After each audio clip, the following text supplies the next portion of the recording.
Okay, good evening mga sir. Meron tayo dito ngayon isang LG32.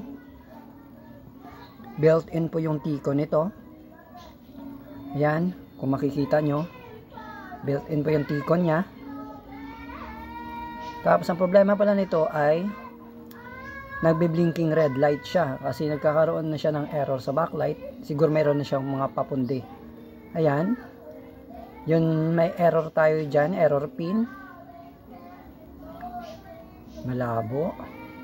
Ang gagawin natin, yung error pin na yon, connected sa error pin dito, puputulin natin yan. Ayan, yung wire na yan. Tapos i-connect natin sa ground. Yan.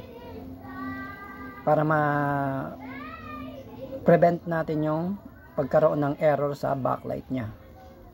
Ayan, naputol na natin, na i-connect na natin sa ground. Ito testing na yan natin.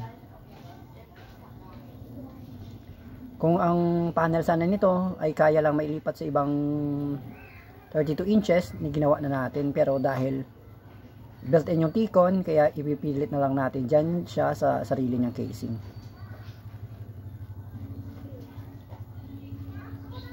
Ayan, open na siya. Nawala na yung blinking red light niya, hindi na siya naghahang.